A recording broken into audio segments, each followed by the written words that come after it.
Assignment 5 मैं already आपको दे चुका हूँ और इसमें ये कुछ क्वेश्चंस हैं, मैं फटाफट से आपको दिखा देता हूँ।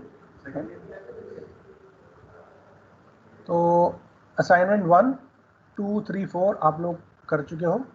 असाइनमेंट 5 आज हम शुरू करेंगे। This is based on magnetic field intensity, magnetic flux density, magnetic field boundary conditions and inductor and inductances. ये कुछ टॉपिक हैं जो यूनिट नंबर 3 के अंदर हैं, तो हम लोग उसको शुरू करते हैं। तो मैंने क्वेश्चंस को हाईलाइट कर दिया है यहाँ पर, ताकि आपको देखने में समझने में आसानी हो कि बेसिकली है क्या। ठीक है, क्वेश्चन नंबर 1 है current carrying filament of 15 ampere current lies in AZ cap direction. It's not lines, it's lies.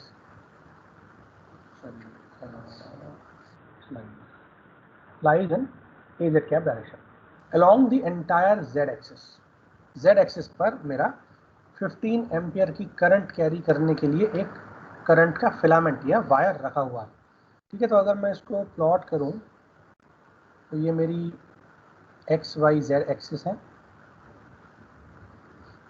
ठीक है, और पूरी Z एक्सिस पर एंटायर, देखो एंटायर Z एक्सिस मतलब पॉजिटिव भी और नेगेटिव भी है ना। तो वो जो मेरी पूरी एक्सिस है, इस एक्सिस पर मेरा करंट कैरिंग कंडक्टर या फिलामेंट जो है वो रखा है कुछ इस तरीके से। मैं ब्लू से दिखा रहा हूँ एक्सिस और रेड कलर से दिखा रहा हूँ ये करंट कैरिंग एलिमेंट। ठीक है, ताकि कंफ्यूजन ना हो। अब ये एंटायर एक्सिस पे है, मतलब माइनस इनफाइनाइट से लेकर के इनफाइनाइट तक सारी वैल्यूज के लिए ये करंट कैरिंग एलिमेंट है। और इसमें प्लस जेड एक्सिस में AZ डायरेक्शन में, AZ कैप की डायरेक्शन में करंट कैरी हो रही है, करंट फ्लो हो रही है, और उसकी वैल्यू कितनी है? 15 एम्पियर करंट है। ठीक है, आपको क्या निकालना है? आपको H निकालना है, H। ठीक है, और निकालना है आपको रेक्टेंगुलर कोऑर्डिनेट्स पे में निकालनी है इस पर्टिकुलर पॉइंट पे। एक ये पॉइंट है, एक ये पॉइंट है, दो अलग अलग पॉइंट्स हैं। तो सबसे पहले हम PA पर, पॉइंट A पर हम फील्ड निकालते हैं। उसकी वैल्यू कितनी है? √20, 0, 4। ठीक है, तो इसको सॉल्व कर लेते हैं कि कैसे करेंगे। देखो, मुझे पता है इनफाइनाइट करंट कैरिंग एलिमेंट की वजह से जो फील्ड होती है वो कितनी होती है? वो होती है I/2 pi rho A phi cap, यही होती है ना। बायो-सेवर्ट लॉ से हम जानते हैं कि magnetic field intensity is this, है ना। अब अगर मैं इसको सॉल्व करूं तो मुझे अल्टीमेटली 3 चीजें चाहिए। एक मुझे चाहिए I, वो मुझे गिवन है 15 एम्पियर। एक मुझे चाहिए रो, वो मैं निकाल लूंगा, और एक मुझे चाहिए A phi कैप। ये 3 पैरामीटर्स मुझे चाहिए। ये तीनों पैरामीटर्स निकालने के बाद मैं इस फॉर्मूले के अंदर ये सारे पैरामीटर की वैल्यू रख दूंगा और फिर मैग्नेटिक फील्ड इंटेंसिटी निकाल लूंगा। ठीक है, अब रो और फाई निकालना है। अब देखो मेरा पॉइंट कहाँ है? पॉइंट है मेरा x equal to √20, x equal to √20, यानी सपोज यहाँ पे y इक्वल टू 0, यानी मुझे आगे नहीं बढ़ना है, y पे 0 है, और z इक्वल टू 4, मतलब z equal to 4 for example यहाँ आ गया। ये मेरा पॉइंट आ गया। This point is PA। इसकी वैल्यू कितनी है? इसकी वैल्यू है √20, 0, 4। ठीक है, अब आप मुझे बताओ, अगर मुझे इस करंट एलिमेंट से इस पर्टिकुलर पॉइंट पर एक परपेंडिकुलर डालना हो, तो वो परपेंडिकुलर ही मेरा मिनिमम डिस्टेंस होगी, यानी रो होगी। तो मैं परपेंडिकुलर डाल लेता हूँ। फॉर एग्जांपल परपेंडिकुलर डाला मेरा यहाँ पे। ठीक है, और ये वैल्यू क्या है? दैट वैल्यू यहाँ पर XYZ की वैल्यू कितनी होगी? यहाँ पर x की वैल्यू होगी 0, y की वैल्यू होगी 0, और z की वैल्यू कितनी होगी? 4। z की वैल्यू होगी 4, z 4 है ना, ये ऊपर जाएंगे, z 4 है। ये वाली वैल्यू 4 थी ऑटोमेटिकली, है ना, ये वाली वैल्यू 4 थी, तो ये भी 4 होगा ऑब्वियसली। ठीक है, ये 4 मतलब ये z की वैल्यू है, z की वैल्यू 4 आ गई। ठीक है, अब मुझे ये वाले पॉइंट पर कोऑर्डिनेट मिल गए। एक कोऑर्डिनेट है 0, 0, 4, एक कोऑर्डिनेट है √20, 0, 4। ठीक है, मुझे रो निकालना है। Rho is the distance between these 2 points. ठीक है, तो एक 0 माइनस रूट 20 का स्क्वायर, 0 माइनस रूट 20 का square plus 0 minus 0 square plus 4 minus 4 और उसका अंडर रूट। ये मेरी रो की वैल्यू होगी। तो बताओ रो की वैल्यू कितनी होगी? अंडर रूट, ये तो 0 हो गया, ये भी 0 हो गया, अंडर रूट 20 का स्क्वायर यानी 20 और 20 का अंडर रूट यानी अंडर रूट 20। तो under root 20 will be the value of the rho. ठीक है, ये क्लियर है? Yes sir. ठीक है, अब आप मुझे बताओ a5 कैसे निकालेंगे? a5 निकालने के लिए मुझे ये पता है कि a5 निकालने के लिए हम क्या करते हैं, हम दो वेक्टर्स का क्रॉस प्रोडक्ट करते हैं। ध्यान आ रहा है? दो वेक्टर का क्रॉस प्रोडक्ट करते हैं। और वो कौन कौन से दो वेक्टर होते हैं? वो वेक्टर होते हैं दो, एक होता है AL, एक होता है A rho. AL cross A row will be A5. Now AL is the vector in which the current is propagating या current element is located. कितना है? AL will be, जल्दी बोलो, AZ कैप, है ना? ये दे रखा है आपको, AZ कैप डायरेक्शन में करंट है, यानी AL कैप कितना हो गया? AZ कैप हो गया। अब आपको दूसरी चीज निकालनी है, ए रो निकालना है। ए रो, ए रो क्या होता है? ए रो होता है मिनिमम डिस्टेंस वाला वेक्टर। मिनिमम डिस्टेंस दो पॉइंट की ये है, यानी अगर मैं इस और इस वेक्टर के बीच का वेक्टर निकाल लूं और फिर उसकी इस वैल्यू से रूट 20 से डिवाइड कर दूं तो मुझे क्या मिल जाएगा? उसका वेक्टर मिल जाएगा। ठीक है, जल्दी से बताओ क्या होगा? This will be 0 minus root 20 AX cap, root 20 AX cap. A rho कितना होगा? ए रो होगा 0 माइनस अंडर रूट 20, सॉरी उल्टा कर रहा हूँ मैं, अंडर रूट 20 माइनस 0 होगा, क्योंकि एंडिंग पॉइंट से शुरू करते हैं हम हमेशा, है ना? एंड पॉइंट से शुरू करते हैं। एंड पॉइंट कौन सा है? ये वाला। तो यहाँ से इस वेक्टर की तरफ जाएंगे, and point minus starting point.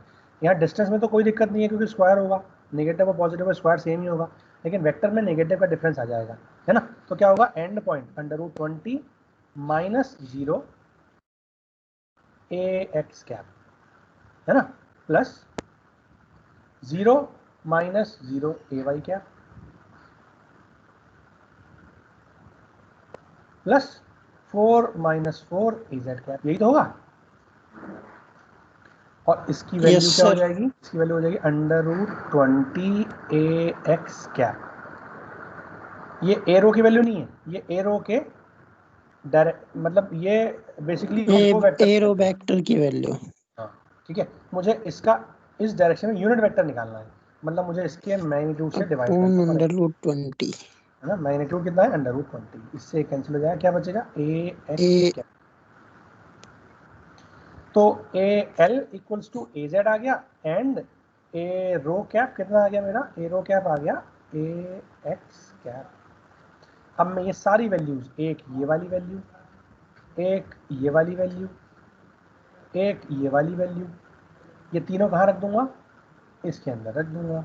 ठीक है, ये भी, ये भी, ये भी और ये वाली वैल्यू भी, चारों वैल्यूज मैं के अंदर रख दूंगा। ठीक है, तो बताओ कितना होगा?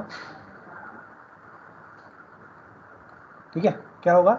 दैट विल बी H की वैल्यू कितनी होगी? H की वैल्यू होगी I यानी 15 divide by 2 into 3.14 into under root 20, है ना? अब आगे क्या आएगा? आगे आएगा A5। A5 कितना था? AL cross A rho. AL कितना है? AZ। A रो कितना है? AX। तो ये क्या हो जाएगा? AZ AY cap cross AX। Very good, AY cap. ठीक है, ये वैल्यू आप निकाल लोगे और ये आंसर आ जाएगा आपका। जो भी आंसर आए सॉल्व करें क्या? कर लेंगे। कर लोगे ना? ठीक है, तो ये हमारा आंसर आ जाएगा जो भी आए, और साथ में वेक्टर आ जाएगा AY क्या, है ना? तो यहाँ मैग्नीट्यूड और AY क्या, ये मेरा आंसर हो जाएगा। ठीक है, अब आप इस क्वेश्चन को देखो। क्वेश्चन में दे रखा था H इन रेक्टेंगुलर कोऑर्डिनेट्स। तो रेक्टेंगुलर कोऑर्डिनेट्स मतलब एक्स वाई जेड, और ऑटोमेटिकली आंसर कितना आ रहा है, एक्स वाई जेड में आ रहा है। तो आपको अलग से कुछ सॉल्व यस करने सर। की जरूरत नहीं है, ऑटोमेटिकली जिस भी वैल्यू पर पहुंचे हो वही आपका आंसर है। क्लियर हो गया? Yes sir. अब दूसरा क्वेश्चन है, दूसरा है एक्स की वैल्यू 2, वाई की वैल्यू -4, जेड की वैल्यू 4। ठीक है, तो इस वाले पॉइंट को देख लेते हैं, है ना। मैं ब्लैक ले लेता हूँ यहाँ पे। एक्स की वैल्यू 2, एक्स की वैल्यू 2 सपोज यहाँ आ गई, वाई की वैल्यू -4, है ना। तो वाई की वैल्यू निगेटिव साइड में -4 इधर होगी फॉर एग्जांपल, तो -2 और ये -4 आपका यहाँ आ गया। ठीक है, जेड की वैल्यू 4, मतलब अगेन जेड अभी भी यहाँ पे है। ठीक है, तो जेड की वैल्यू कितनी हो जाएगी, जेड की वैल्यू आ जाएगी यहाँ पे 4। वो सपोज ये वाला पॉइंट है, this point is P B, और पी बी के कोऑर्डिनेट्स क्या है, 2, -4, 4। ठीक है, ऑटोमेटिकली डिस्टेंस, मिनिमम डिस्टेंस अभी भी यही होगी, यही तो होगी, क्योंकि इससे परपेंडिकुलर डालेंगे हम, इससे Yes, परपेंडिकुलर डालेंगे तो z अभी भी 4 ही होगा, है ना। कोऑर्डिनेट अभी भी क्या होगा, 0, 0, 4। तो इन दोनों पॉइंट से एक ये पॉइंट है और एक ये पॉइंट है, इन दोनों पॉइंट के बीच में आप मिनिमम डिस्टेंस निकाल लोगे, और इसी पॉइंट से आप क्या निकाल लोगे, इन्हीं दो पॉइंट्स के बीच में आप क्या निकाल लोगे, आपका एक तो आ जाएगा रो डिस्टेंस और एक आ जाएगा आपका ए फाई कैप। ठीक है, रो तो सेम ही होगी मैं समझता हूँ, 0 - 2 यानी 2 स्क्वायर प्लस 0 - 4 यानी +4 स्क्वायर। ठीक है, और 4 - 4 यानी 0 स्क्वायर। ये कितना आएगा, अभी भी √20 आएगा, है ना। रो तो √20 आ जाएगी। सेकंड केस में यस सर। रो अभी भी √20 ही आई, है ना। अब ए फाई कैप क्या होगा, a phi cap will be a l cross a rho, a l तो ए जेड ही है ना, लेकिन yes a sir. Rho change हो जाएगा। ए रो क्या होगा, ए रो होगा इस वाले पॉइंट से इस वाले पॉइंट के बीच का वेक्टर। ठीक है, मतलब ये एंडिंग पॉइंट, ये स्टार्टिंग पॉइंट। तो ए रो कैप यहाँ लिख लेते हैं हम, a rho cap will be equal to what, a rho cap will be equal to 2 - 0 यानी 2 - 0 ए एक्स कैप प्लस -4 - 0 यानी -4 A Y cap, -4 - 0 A Y cap, और 4 - 4 यानी 0, है ना, तो उसको लिखने की जरूरत नहीं है, 0 ए जेड कैप लिख लेते हैं, चलो 0 ए जेड कैप। ठीक, तो ये कितना आ गया, this will be 2 A x cap -4 A Y cap. ठीक है, और अगर मैं इसको √20 से डिवाइड कर दूंगा तो ये मेरा एरो कैप होगा, ये arrow yes cap sir. Arrow vector है। ठीक है, ये एरो कैप कितना होगा, एरो कैप होगा ये वाला यूनिट वेक्टर, वो होगा ये वाला। ठीक है, यस अब आप ये वाली वैल्यू यहाँ रख दो, है ना, तो ये वाली वैल्यू यहाँ रख देंगे तो कितना आ जाएगा, this will be 2 A x cap -4 A Y cap divide by √20, ये मेरा आ गया ए फाई कैप। ठीक है बच्चों, और ये वाली वैल्यू तो सेम ही रहेगी क्योंकि आई भी सेम है, 2 पाई भी सेम है और √20 भी सेम है, तो ये वाली वैल्यू जो भी आएगी वो एज इट इज आ जाएगी, केवल वेक्टर चेंज हो जाएगा, everything else will be same. और मैं समझता हूँ आप इसको निकाल सकते हो, इजीली निकाल लोगे ना। Yes, sir. यस। कोई डाउट हो तो बताओ, वरना हम अगले क्वेश्चन डिस्कस करते हैं। कोई भी सर डाउट हो जाएगा। हो जाएगा, आसान है। Yes, sir. चलो नेक्स्ट क्वेश्चन बड़ा इंटरेस्टिंग है। ठीक है, तो नेक्स्ट क्वेश्चन कर लेते हैं। A current sheet of K equals to 8 AX cap ampere per metre in region -4 to, अरे 4 छूट गया, -4 टू 4, -4 टू 4। ठीक है, -4 to 4 metre in Z equal to 0 plane, calculate H at .003। ठीक, तो आपको क्या करना है, आपको ये देखना है कि मेरी शीट कहाँ पर है। ठीक है, मैं कोशिश करता हूँ इसको प्लॉट करने की अगर बन पाए तो। ठीक है, ये मेरा x है, ये मेरा y है और ये मेरा z है। ठीक है, करंट की डायरेक्शन है ए एक्स कैप। ठीक है, मतलब लॉजिकली अगर आप देखो तो y इक्वल टू -4 से y इक्वल टू +4 तक एक शीट है जिसमें करंट जा रही है ए एक्स कैप में। ठीक है, तो क्या होगा, y इक्वल टू +4 ये है, y equal to -4 for example ये है, ठीक है। मैं इसको ग्रीन कलर से बना लेता हूँ।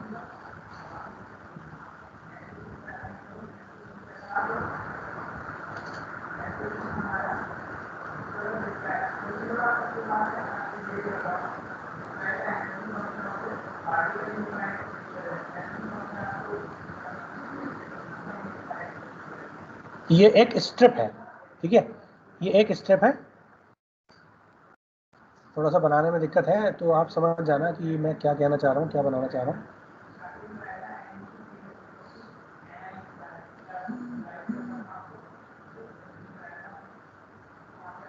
ठीक है, ये एक्स है और ग्रीन से हम लोग बना रहे थे ये स्ट्रिप।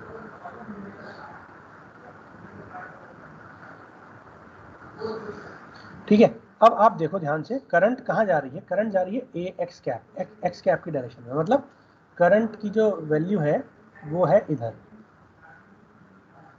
एक्स की डायरेक्शन में, है ना। करंट सारी इधर प्रोपेगेट हो रही है, यहाँ से शुरू हो रही है और यहाँ से बाहर निकल रही है ना। और इसकी वैल्यू कितनी है? इसकी वैल्यू है 8 ए x cap ampere per metre. ये के की वैल्यू है, ठीक है। आपको क्या निकालना है? आपको निकालना है, फील्ड निकालनी है at point P equal to 0,0,3 इधर ही लिख लेते हैं, ठीक है। अब कैसे करेंगे? बहुत आसान सा तरीका है, मुझे पता है।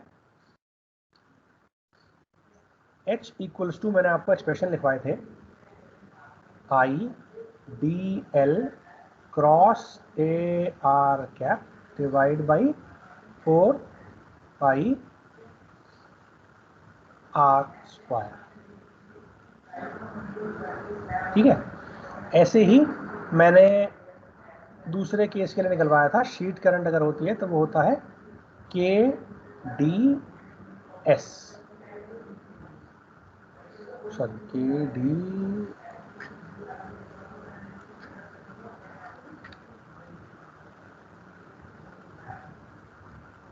Cross A R upon 4 pi are square.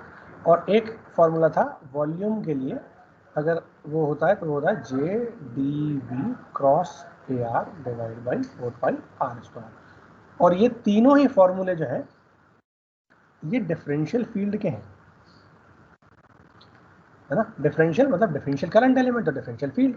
अब अगर मुझे H निकालना है तो मैं क्या कर दूंगा? सीधे सीधे H will be equals to integration of this, मतलब लाइन इंटीग्रेशन यहाँ, सरफेस इंटीग्रेशन यहाँ और वॉल्यूम इंटीग्रेशन यहाँ, ठीक है। तो ये तीनों क्या आ जाएंगे? ये H की वैल्यू आ जाएगी, ठीक है। अब मेरे को इस क्वेश्चन में क्या दे रखा है? मेरे को इस क्वेश्चन में दे रखा है शीट जिसकी वैल्यू है -4 से 4 y में और x में माइनस इनफाइनाइट से इनफाइनाइट, ठीक है। x में माइनस इनफाइनाइट से इनफाइनाइट, y में -4 से 4, ठीक है। ये मेरी शीट है। तो जब मैं शीट का इंटीग्रेशन करूँगा तो लॉजिकली क्या करूँगा? मैं इसके हिसाब से इंटीग्रेट करूँगा, ठीक है।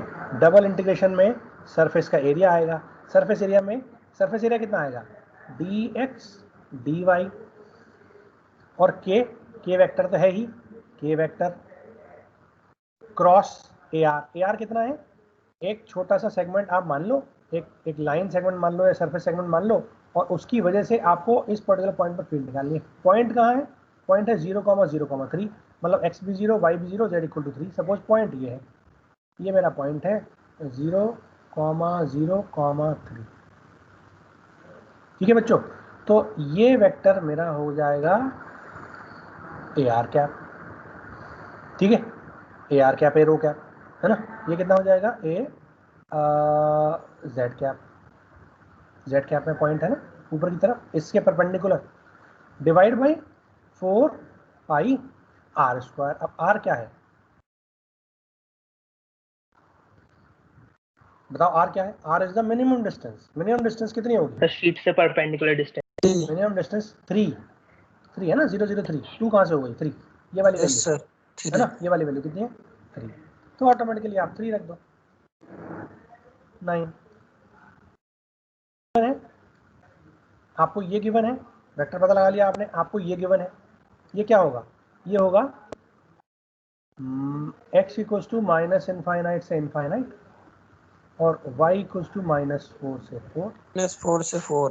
ठीक है, अब आप इसको कैसे सॉल्व सर करोगे? फिर से अगर आप सॉल्व करोगे तो dx dy में ये वाली वैल्यू रखोगे ना तो इन्फिनिटी आ जाएगी ना? Yes sir. है ना? जब मैं y के रेस्पेक्ट में इंटीग्रेट करूंगा तो हो जाएगा 4 - 4 यानी 8, और जब मैं x के रेस्पेक्ट में करूंगा तो हो जाएगा infinity minus infinity to infinity infinity. तो ये तरीका लॉजिकली गलत है, हम ऐसे नहीं करेंगे। हम कैसे करेंगे?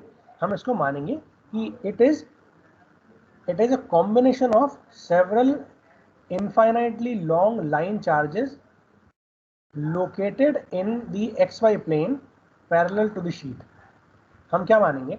हमने एक सपोज ये मेरे पास शीट है, तो मैं क्या इसे बोल सकता हूँ कि ये बहुत सारे पतले पतले वायर से मिलकर के बनी है ना? बहुत सारे वायर से मिलकर के बनी है, और ये सारे वायर एडजेसेंट रखे हैं, आपस में बराबर बराबर में रखे हैं।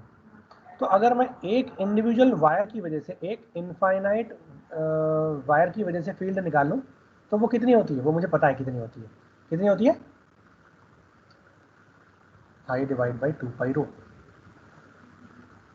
ठीक है, ए फाई कैप। उस फील्ड को मैं अलोंग दिस लाइन इंटीग्रेट कर दूंगा। ठीक है, तो मैं इस फील्ड को लेकर के यहाँ पर आई मुझे पता है, रो मुझे पता है, ए फाई में आराम से निकाल सकता हूँ। ए फाई यानी करंट इधर की डायरेक्शन में आ रही है, तो ये हो जाएगा a x cap, a l cap will be a x cap in that case, और a rho will be a Z cap. ठीक है, तो ये आप निकाल लोगे, ए एल क्रॉस ए रो से ए फाई आ जाएगा, है ना? रो इज द मिनिमम डिस्टेंस, और मिनिमम डिस्टेंस कितनी है? 3, तो रो 3 आ जाएगा, है ना? ये फील्ड आपको केवल एक वायर की वजह से है, और अगर आपने उस फील्ड को इंटीग्रेट कर दिया along the line y equal to -4 से y इक्वल टू 4, तो आप सीधे सीधे क्या करोगे? इंटीग्रेट कर दोगे यहाँ से लेकर के यहाँ तक, सिंपल। ठीक है, तो -4 से लेकर के 4 तक y की वैल्यूज को इंटीग्रेट कर दोगे, आपकी फील्ड आ जाएगी। ठीक है बच्चों, इसको आप ऐसे भी कर सकते हो कि आप इसको y का फंक्शन ही मान करके चलो। फॉर एग्जाम्पल, इस क्वेश्चन को थोड़ा बाद में डिस्कस कर लेंगे, नीचे कर लेते हैं। ठीक है,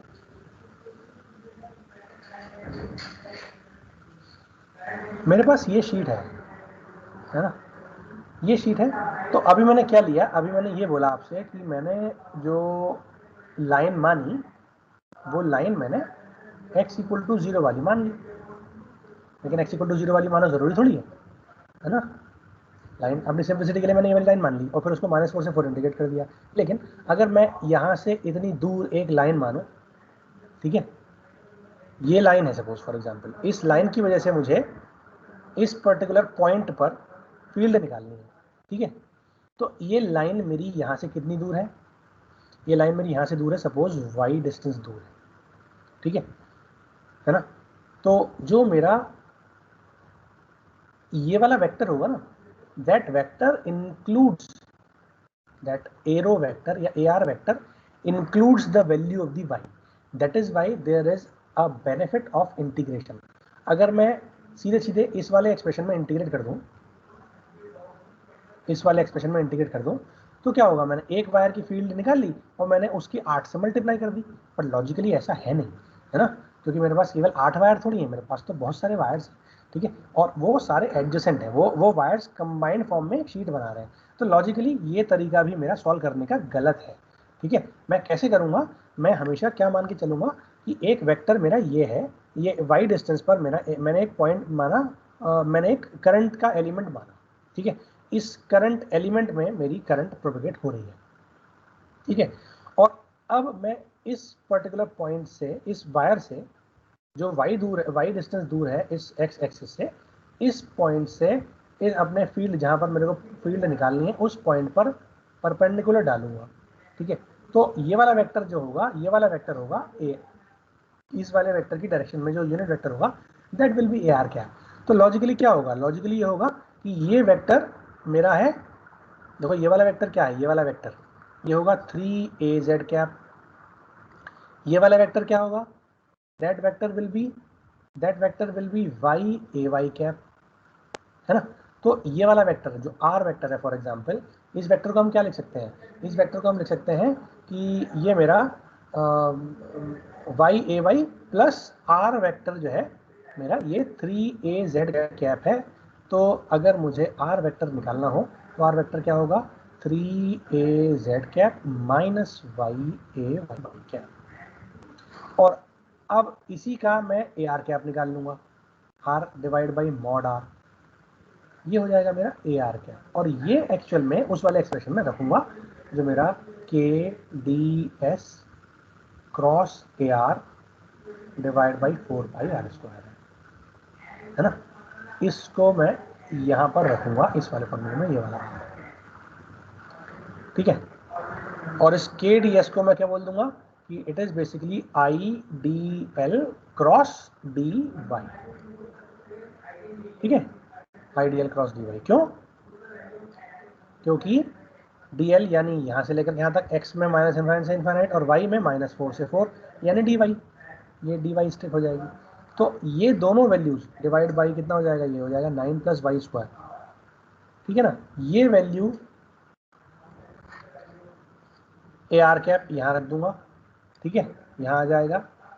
के डी एस को मैंने बोल दिया ये I D L cross D Y है, 4πr²। आर कितना है, आर इज दिस, ये वाली वैल्यू कितनी है बताओ, this is x = 0, y = y, z = 0 और ये, तो इन दोनों के बीच में जो डिस्टेंस है दैट विल बी r, यानी y 0 - 0 y - 0 का होल स्क्वायर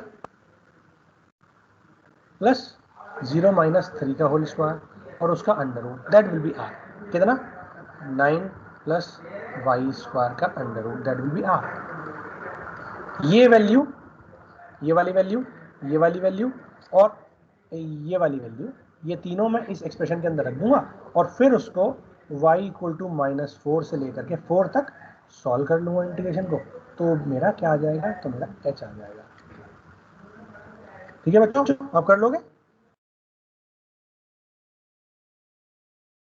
चीज समझ में आई कि कैसे करना है इस टाइप के क्वेश्चंस को। सर एक बार फिर बताइए। मैंने क्या करा, मैंने ये करा कि मैंने ओरिजिन से, देखो सबसे पहली बात तो ये देखो कि ये एक सिमेट्रिकल स्ट्रिप है, ओरिजिन से जितनी दूर इधर है उतनी ही दूर इधर है, ठीक है। अगर नहीं भी होती तो भी कोई दिक्कत नहीं थी। मुझे अल्टीमेटली क्या करना है, मुझे एक पर्टिकुलर पॉइंट पर, इस पॉइंट पर फील्ड निकालनी है। इस पॉइंट पर फील्ड निकालने के लिए मैं क्या करूँगा, इस पॉइंट पर फील्ड निकालने के लिए मुझे सबसे इंपॉर्टेंट चीज़ जो है वो ये करनी है कि मुझे ये देखना है कि क्या ये शीट जो कि इनफाइनाइट शीट नहीं है, फाइनाइट शीट है, तो क्या मैं इसको parallel infinite number of lines से मिलकर के बना हुआ मान सकता हूँ, बिल्कुल मान सकता हूँ। तो मैं ये बोल रहा हूँ कि मेरे पास ऐसे एक्स एक्सिस के पैरेलल बहुत सारे वायर्स हैं और वो सारे मिले जुले रखे हैं, आपस में मिल करके रखे हुए हैं और वो एक -4 से लेकर के 4 तक की शीट बना रहे हैं इनफाइनाइट लॉन्ग, ठीक है। ये अब इसको सॉल्व करने के लिए हम क्या करते हैं, हमने एक वायर लिया ओरिजिन से थोड़ी दूर, तो सपोज y कोऑर्डिनेट है, y का फंक्शन है, तो मैंने y दूर पर एक वायर ले लिया, ये मेरा वायर लिया है, इसको बोल दो सपोज ये वाला इंक्रीमेंटल लाइन है, जिस इंक्रीमेंटल लाइन की वजह से मैं फील्ड निकालना चाह रहा हूँ इस पॉइंट में, ठीक है। तो मैंने क्या करा, मैंने इस पर्टिकुलर पॉइंट को, ये वाला वेक्टर मिला है ओरिजिन से, ये वाला वेक्टर कितना है, ये वाला वेक्टर है y a y, है ना। ये वाला वेक्टर क्या है, ग्रीन वाला, ये वाला वेक्टर क्या है, that will B 3az cap, है ना। और ये वाला वेक्टर कितना था, ये वाला वेक्टर था y a y कैप, ये वाला वेक्टर, ठीक है। ये वाला वेक्टर 3z, तो मुझे ये वाला वेक्टर निकालना है r कितना हो जाएगा, ये वाला वेक्टर कितना हो जाएगा, ये वाला vector, that vector will be r, और r कितना होगा, r होगा सीधे सीधे इससे निकाल सकते हैं y a y plus r vector equals to 3az cap, और इस वैल्यू से मैंने r की वैल्यू निकाल ली, कितना है 3az minus y a y, ये ए आर कैप आ जाएगा। मुझे इसके मॉड से डिवाइड कर दो, आर निकालनी है तो आर कितनी है, आर तो ये है ही मॉड आर मतलब डिस्टेंस यानी 9 + y², तो ये निकाल लिया। अब मुझे ये फॉर्मूला ध्यान रखना है, फॉर्मूला क्या था, फॉर्मूला था के D S cross A r divide by 4πr², ठीक है। अगर मैं इसको कन्वर्ट करूं IDL में, ठीक है, तो लॉजिकली IDL एक वेक्टर है जो कि KDS को रिप्रेजेंट कर रहा है, ठीक है। तो अगर मैं इसकी मल्टीप्लाई dy से कर दूं तो क्या हो जाएगा, ये सरफेस एरिया बन जाएगा, शीट करंट डेंसिटी, है ना। यहाँ पर मैं क्या कर दूंगा, यहाँ पर मैं KDL क्रॉस dy कर दूंगा, ठीक है, KDL क्रॉस dy कर दूंगा। DL कितना है, DL है मेरा AX कैप वाले डायरेक्शन में, DX और ऑलरेडी इस वाले को मैं सॉल्व कर लूंगा किससे, I डिवाइड बाई 2 पाई रो, क्योंकि ये तो मैंने एक वो माना है ना, ये तो एक सिंगल वायर है। तो इस वायर को मैं सीधे सीधे यहाँ पर ये वाली field as it is Biot Savart law से रख दूंगा। उसके बाद मुझे ये वाला फॉर्मूला लगा देना है, ठीक है। ये फॉर्मूले में AR कैप मुझे पता लग गया, R मुझे पता लग गया, K मुझे गिवन है, DS को मैंने लिख लिया DL क्रॉस dy। DL जब एक बार इंटीग्रेट करूंगा माइनस इनफाइनाइट से इनफाइनाइट x में, है ना, तो ऑटोमेटिकली वो क्या हो जाएगा, वो हो जाएगा सीधे सीधे इस वाले फॉर्मूले में कन्वर्ट, ठीक है। और जब मैं y के रेस्पेक्ट में इंटीग्रेट करूंगा y इक्वल्स टू -4 से 4, तो ऑटोमेटिकली ये वाली वैल्यू जो भी y का फंक्शन आ रहा होगा ऊपर, यहाँ देखो ध्यान से, 9 प्लस y का y स्क्वायर की पावर 3/2 आ जाएगी, ठीक है। इसको सॉल्व कर लेंगे सिंपल, और ऊपर जो वेक्टर आएगा वो कितना आएगा, 3az cap minus 4ya y cap, ठीक है। तो ये सेपरेट कर लो और एक बार इसको सेपरेट कर लो और फिर उन दोनों को अलग अलग इंटीग्रेट कर दो, तो ऑटोमेटिकली एक चीज़ कैंसिल आउट हो जाएगी और एक चीज़ बचेगी, है ना। ये वाली चीज़ AZ कैप वाली कैंसिल आउट हो जाएगी, ये वाली चीज़ बचेगी। इसको सॉल्व कर लो, जो भी आंसर आया था, ठीक है। तो उसको सिस्टमेटिकली ही करेंगे, हमेशा प्रोसेस के थ्रू करेंगे। ऐसा नहीं है कि ये अगर इनफाइनाइट शीट होती तो हम इनफाइनाइट शीट वाला फॉर्मूला लगा देते, ठीक है। लेकिन इनफाइनाइट शीट के लिए फॉर्मूला अभी डिराइव करा नहीं है मैंने, लेकिन डिराइव कर लेंगे तो कोई दिक्कत नहीं है, हम उसको लगा लेंगे। लेकिन अगर वो इनफाइनाइट शीट नहीं है तो हमें उसको डेरिवेशन की फॉर्म में ही अप्रोच करना पड़ेगा, सॉल्व करना पड़ेगा, तभी हमारा आंसर निकल करके आएगा, ठीक है बच्चों, क्लियर है।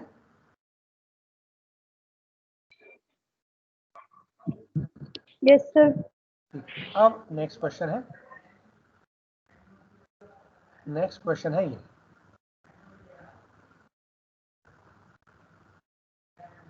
ठीक है। नेक्स्ट क्वेश्चन है मेरा, a current distribution gives rise to the vector magnetic potential A equals to this, calculate the following. तो ये भी नहीं कर सकते आप, ये भी नहीं कर सकते। चलो एक काम करता हूं मैं आपको हल्का सा बता देता हूँ वेक्टर मैग्नेटिक पोटेंशियल होता क्या है। वेक्टर मैग्नेटिक पोटेंशियल होता है बेसिकली A, उसको हम A से डिनोट करते हैं, और अगर मैं A का कर्ल ले लूँ ना, तो ये मेरी मैग्नेटिक फ्लक्स डेंसिटी बन जाती है B, ठीक है। ये मैग्नेटिक फ्लक्स डेंसिटी है। तो अगर मुझे A पता है तो क्या मैं B निकाल सकता हूँ, ना इस वाले फॉर्मूले से। तो मुझे क्या करना है, मुझे B निकालना है डेल क्रॉस A से, ठीक है। और डेल क्रॉस A यानी सीधे सीधे AX कैप, AY कैप और AZ cap, del by del X, del by del Y और डेल बाई डेल Z, और यहाँ पे आ जाएगा AX की वैल्यू कितनी है, एक्स स्क्वायर वाई, यहाँ पर कितना है AY यानी वाई स्क्वायर एक्स, और यहाँ पर कितना आ जाएगा 4XYZ। इसको सॉल्व कर लोगे आप तो क्या आ जाएगा, आपका मैग्नेटिक फ्लक्स डेंसिटी आ जाएगी। और मैग्नेटिक फ्लक्स डेंसिटी आपको निकालनी है एट पॉइंट P -1,2,5, है ना। तो जहाँ जहाँ भी X आए वहाँ वहाँ -1 रख दो, जहाँ जहाँ Y आए वहाँ वहाँ 2 रख दो, जहाँ जहाँ Z आए वहाँ वहाँ 5 रख दो, और आपका आंसर आ जाएगा, ठीक है।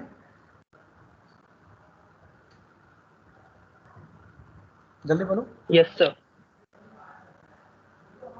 कर लोगे ना, Yes. सब लोग कर लेंगे, यस सर। ठीक है। सिंपल केवल कर्ल निकालना है। उसके बाद अगला, हालांकि ये टॉपिक अभी हुआ नहीं है बट चलो मैं बता देता हूँ, क्योंकि जब असाइनमेंट डिस्कस कर ही रहे हैं तो कोई छोटा सा टॉपिक है। B.ds ये है मैग्नेटिक फ्लक्स,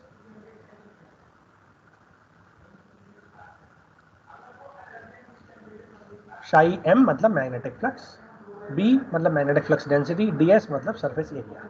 ठीक है, तो अगर मैंने b निकाल लिया इस वाले पॉइंट रखने से पहले या पॉइंट रखने के बाद, ठीक है, ये निकाल लिया, उसके बाद मैं b की वैल्यू मुझे पता है, मैं ds की वैल्यू रख दूंगा। ds की वैल्यू कितनी है, देखो ds की वैल्यू कितनी होगी, ds vector will B dx और dy az कैप। ठीक है, तो पॉइंट रखने से पहले ये मत रखना आप फ्लक्स थ्रू द सरफेस, है ना, तो उस सरफेस पर ये पॉइंट, ये तो पॉइंट है ना, ये सरफेस तो है नहीं। ठीक है, तो आप ये नहीं रखोगे जब आप ये वाला क्वेश्चन सॉल्व करोगे, पार्ट नंबर बी सॉल्व करोगे, 2 सॉल्व करोगे, तो ये वाली वैल्यू नहीं रखोगे। ठीक है, सीधे सीधे बी ये वाला रखोगे और बी डॉट डी एस में एजेड कैप वाला लेना है, क्योंकि डॉट प्रोडक्ट में AZ cap dot AZ cap will be 1, otherwise बाकी सारे 0 हो जाएंगे, है ना। तो क्या आ जाएगा, ये आ जाएगा B Z D X D Y, और आपको इसको इंटीग्रेट कर देना है अलोंग दिस सरफेस। इस सरफेस की वैल्यू कितनी है, इस सरफेस की वैल्यू में x इक्वल्स टू 0 से 1 और y इक्वल्स टू -1 से 4, और अगर कहीं पे भी z आए तो z की वैल्यू क्या है, z की वैल्यू है 1। उस पूरी सरफेस में अगर कोई z आ रहा है तो z को आप क्या कर दोगे, z की वैल्यू 1 रख दोगे। ये मेरा क्या आ जाएगा, ये मेरा मैग्नेटिक फ्लक्स आ जाएगा। निकाल लोगे, जल्दी से बताओ। यस सर, कर लेंगे ना, आसान है। यस सर, ठीक है, तो आपको दो चीजें नहीं पता लगी, एक मैग्नेटिक वेक्टर पोटेंशियल, और मैग्नेटिक वेक्टर पोटेंशियल से मैग्नेटिक फ्लक्स डेंसिटी, और उस मैग्नेटिक फ्लक्स डेंसिटी से हमने क्या निकाला, मैग्नेटिक फ्लक्स। ये बिल्कुल वैसे ही है जैसे हम ऑलरेडी इलेक्ट्रोस्टैटिक्स में डिस्कस कर चुके हैं। हालांकि मैं आपको कल परसों जो भी लेक्चर होगा उसमें कराऊंगा, है ना, मैग्नेटिक फ्लक्स डेंसिटी क्या है, मैग्नेटिक वेक्टर पोटेंशियल क्या होता है, ये मैं आपको बताऊंगा। ठीक है, अगले लेक्चर में बताऊंगा। लेकिन इस क्वेश्चन को सॉल्व करने के लिए हमें इन दोनों चीज़ों की रिक्वायरमेंट थी, इसीलिए मैंने अभी आपको बता दिया। क्लियर है ना, यहाँ तक कोई दिक्कत तो नहीं है? No sir. चलो, अब ये बड़ा इंटरेस्टिंग क्वेश्चन है और ये थोड़ा सा टाइम लेगा, तो मैं समझता हूँ कि मैं आपको तरीका बता देता हूँ कैसे कैसे होगा, और फिर आपको इस क्वेश्चन को सॉल्व करके मुझे बताना है। बताओगे?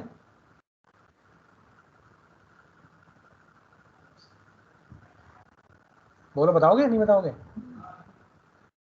यस सर, ट्राई करेंगे। ठीक है, अभी ट्राई नहीं कर सकते आप, अभी ट्राई इसलिए कर सकते क्योंकि मैंने पूछा है फोर्स, और फोर्स मैंने बताया नहीं है आपको, है ना। ये यूनिट नंबर 3 में लास्ट वाला टॉपिक है फोर्स का। तो अभी फिलहाल के लिए हम फोर्स न निकाल करके हम फील्ड निकालेंगे। ठीक है, फील्ड निकालेंगे किसी एक पर्टिकुलर पॉइंट पे। अब आप मुझे ज़रा ये बताओ, ये लूप बनेगा कैसे। इस लूप में आप ध्यान से देखो, एक्स चेंज हो रहा है, देखो एक्स चेंज हो रहा है ना, और z चेंज हो रहा है, लेकिन सारे पॉइंट्स में y सेम है, y 0 है, y 0 y 0 y 0 और y 0, है ना। इसका मतलब y इक्वल टू 0 में ये एक शीट, ये वायर रखे हुए हैं, है ना। तो मैं एक काम करता हूँ, मैं आपको बना के दिखा देता हूँ कि लूप कैसे बनेगा। ठीक है, फिर आपको फील्ड निकालने के लिए पॉइंट बताऊंगा, किस पॉइंट पर फील्ड निकालना है। ये x है, ये y है, ये z है। z equal to y equal to 0 कहाँ होगा, y इक्वल टू 0 यहाँ होगा ना, इस वाले प्लेन में, इस वाले प्लेन में 1 एक्जेक्ट प्लेन में। ठीक है, अब आपको ये 4 पॉइंट आइडेंटिफाई करने हैं, 1 0 1। बताओ कौन सा पॉइंट होगा, x equal to 1, y equal to 0, z equal to 1, ये वाला पॉइंट है। दूसरा पॉइंट क्या है, 3 0 1, x equal to 3, y equal to 0, z equal to 1। ठीक है, अगला पॉइंट क्या है, C 3, 0, 4, x equal to 3, y equal to 0, z equal to 4। और दूसरा पॉइंट क्या है, 1 0 4, यानी x equal to 1, y equal to 0, z equal to 4, यानी ये बनेगा। यानी ये एक रेक्टेंगुलर लूप है जिसमें करंट फ्लो हो रही है। ये सारे पॉइंट है ना, ये पॉइंट दे रखे हैं आप।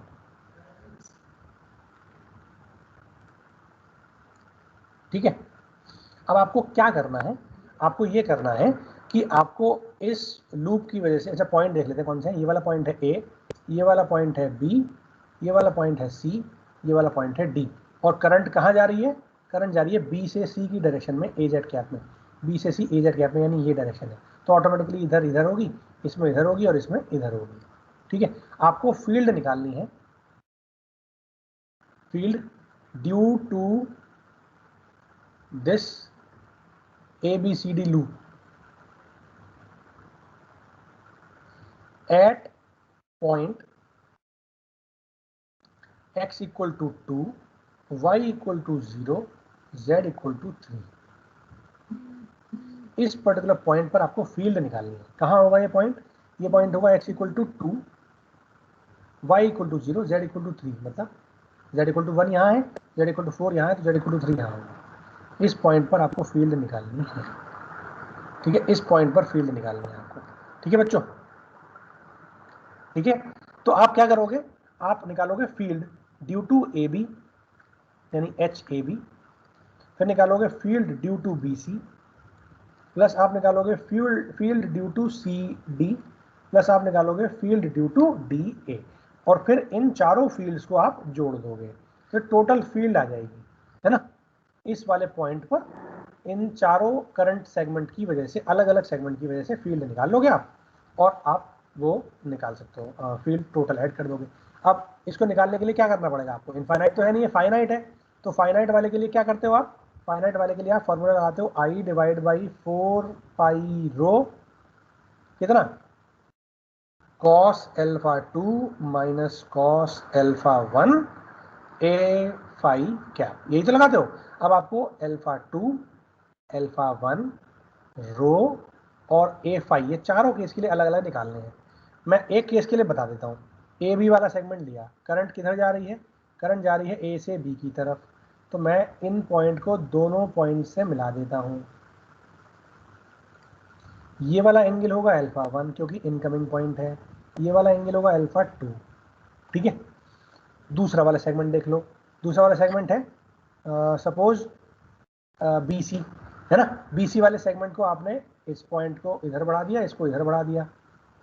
ठीक है, अब आपने इन दोनों पॉइंट्स को मिला दिया, तो ये वाला पॉइंट, ये वाला एंगल जो है इनकमिंग एंगल, ये होगा अल्फा 1 इस वाले के लिए, और ये वाला होगा अल्फा 2 इस वाले के लिए। फिर मैं तीसरा निकालूंगा, है ना। तीसरे के लिए क्या होगा, मैं इसको एक्सटेंड कर दूंगा इधर, इसको एक्सटेंड कर दूंगा इधर, इन दोनों को मिला दूंगा।